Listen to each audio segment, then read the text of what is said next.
When you both stop contacting each other, most people think nothing is happening.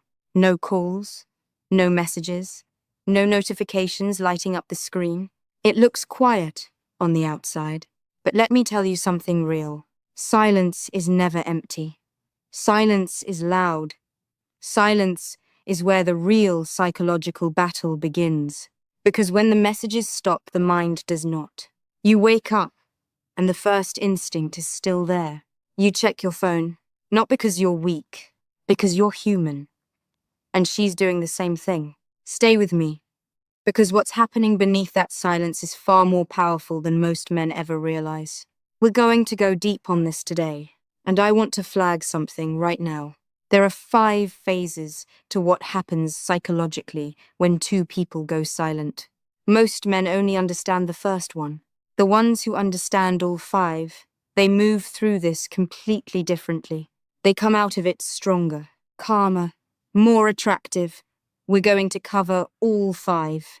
But the phase that changes everything, the one that separates the men who win from the ones who waste the silence, that's coming later. And it's not what most people expect. Keep going. Also, if this channel is new to you, subscribe right now. These are real conversations about psychology, attraction, and emotional strength. New content every week. I don't want you to miss what's coming.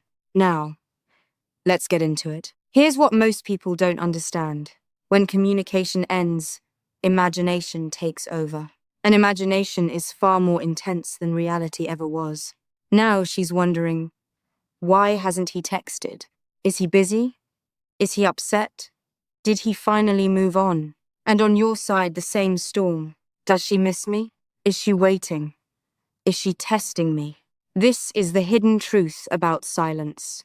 It creates questions. And questions create emotional tension. Before, when you were always texting, everything was predictable. She knew when you'd reply. She knew you'd show up. Predictability feels safe, but it is not always attractive. The moment that pattern breaks, the emotional energy shifts. Silence removes certainty. And when certainty disappears, attention increases. That's just the surface of what's happening. Because underneath the silence, something else is quietly shifting. The power dynamic. And most men have no idea it's even moving until it's already moved. We're going to talk about exactly how that shift works, and more importantly, how to be on the right side of it. But first, let me tell you something honest about what silence actually reveals. Phase 1. The silence creates psychological space. When you were constantly available, your presence felt normal, but the moment you stop, your absence feels different. It creates space. And in that space, her mind begins to fill in the blanks. That is the battlefield. Not a phone, not social media, the mind. Female psychology is deeply emotional, but also deeply intuitive. When a man suddenly goes silent, it disrupts the emotional rhythm. It forces her to think instead of react. And thinking leads to remembering. She remembers the jokes, the late-night conversations, the way you made her feel understood. Silence has a strange way of highlighting what noise once hid. But here is the key, and this matters more than anything else I'll say today. If you panic during silence, you lose everything. If you chase during silence, you confirm fear. But if you remain calm during silence, you create something she cannot ignore. Intrigue. There is a difference between silent strength and silent desperation. One builds attraction, the other destroys it. When you don't immediately react, when you don't double text, when you don't post things just to get her attention, you communicate something without saying a single word. Emotional control. And emotional control is magnetic. Now let's talk about something most people don't want to look at directly. When 2 people stop contacting each other, it's not just a pause in conversation. It's a test of internal stability. Who can handle uncertainty better? Who can manage emotions without seeking validation? Who can sit in the unknown without collapsing? That is the real dynamic at play. And the power shift I mentioned earlier, it's already happening right now, whether you're aware of it or not. Let me show you exactly how it moves. Most relationships operate on patterns. One person texts first. One person plans more. One person apologizes quicker. One person chases harder. Over time, without either person fully realizing it, a balance of energy forms. Someone invests slightly more. Someone leans slightly less. When both of you suddenly stop contacting each other, that pattern breaks. And that is when the power shift begins. If you were always the one reaching out, always initiating, always making sure the connection stayed alive, your absence will feel different to her. Not because you disappeared physically, because you removed your energy from the dynamic. And energy is what fuels attachment. People don't always value what is constantly available. When something becomes predictable, it becomes comfortable. And comfort, while beautiful in stable love, can reduce urgency in fragile connections. The moment you pull back, you introduce scarcity, and scarcity increases perceived value. It is human psychology. When access decreases, attention increases. She may not show it publicly, but internally she notices. Why is he so quiet? He used to check on me. Did something change? That internal questioning is the power recalibrating. Now here's where it gets uncomfortable. Because beneath the silence and the power shift, there's something else happening that most people refuse to admit. Ego. Two hearts. Two egos. Both waiting, both protecting. And the psychological war that plays out between those two things, that is what actually determines what happens next. But first, if this is connecting with you, subscribe right now. Real conversations every week about psychology and emotional strength. Your support keeps this going. Now the ego battle. She might miss you. She might think about you at 2 a.m. She might replay conversations in her head. But pride whispers don't text first. Pride says if he cares, he'll reach out. And if we're being honest, you're fighting the same battle. You type something out, then delete it. You tell yourself, why should I always be the one? That's ego stepping in to guard your vulnerability. So now it's not just silence. It's two hearts waiting and two egos blocking the door. Here's what you need to understand about female psychology in this moment. When emotions are involved, women often test emotional stability through distance. Not always intentionally. Sometimes it's completely subconscious. Distance becomes a way to measure depth. If I go quiet, will he notice? Will he fight for this? It is not always manipulation. Sometimes it is simply fear of being the one who cares more. And that fear is powerful. No one wants to feel more invested. No one wants to feel replaceable. So instead of risking vulnerability, both people stay silent, hoping the other breaks first. Here is the balance most men never find.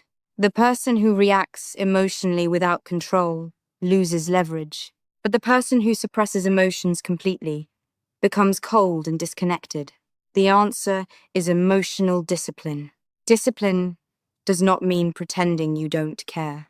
It means caring without collapsing, missing someone without losing your composure, feeling deeply but acting wisely. When you remain steady, not posting for attention, not sending indirect messages, not checking her activity every hour, you show something she rarely sees. That your feelings do not control you. And that is deeply attractive. Now, after the ego battles settle, something unexpected can happen. Something that most men mistake for coldness.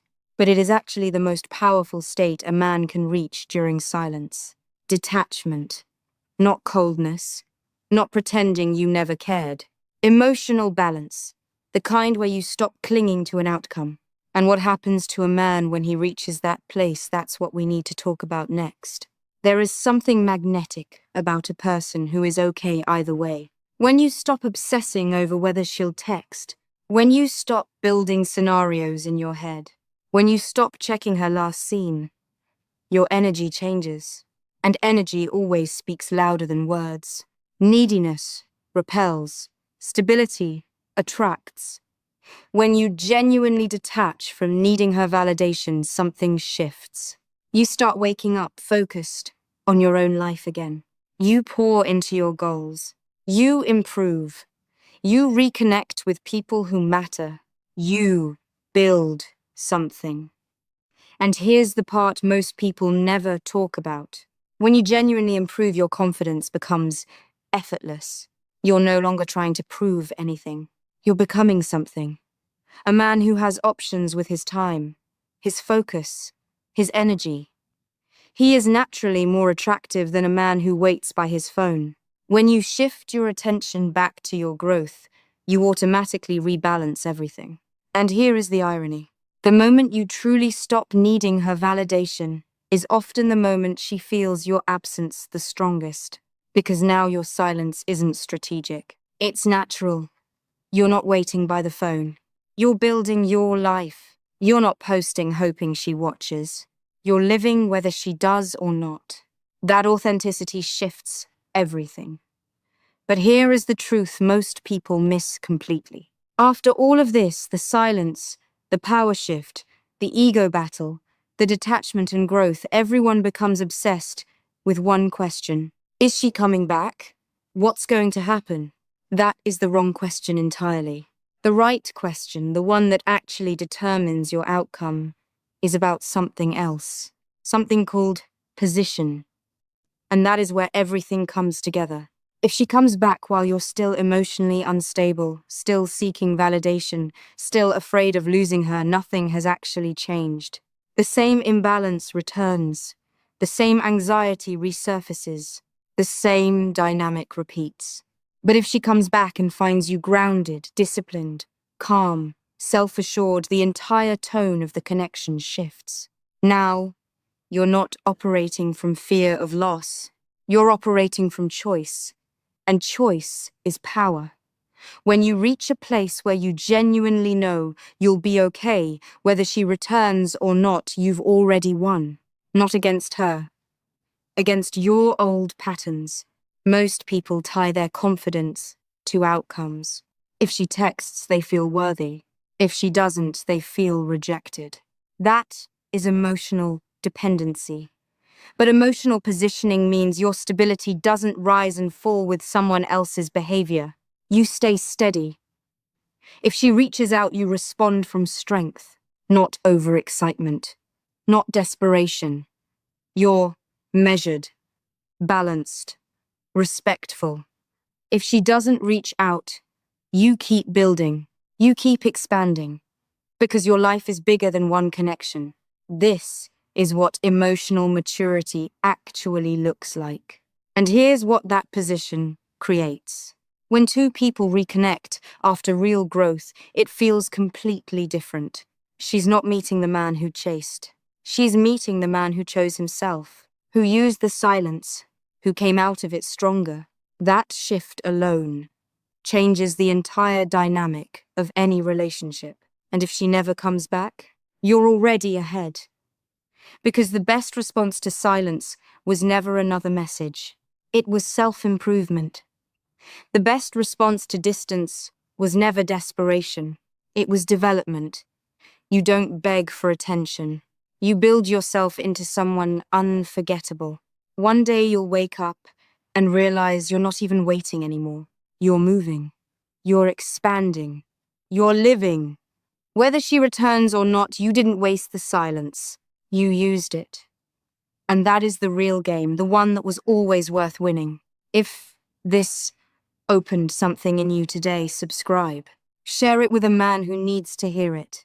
New content every week for men who are done reacting and ready to start building. Stay grounded. Stay focused. The silence was never the problem. It was the invitation.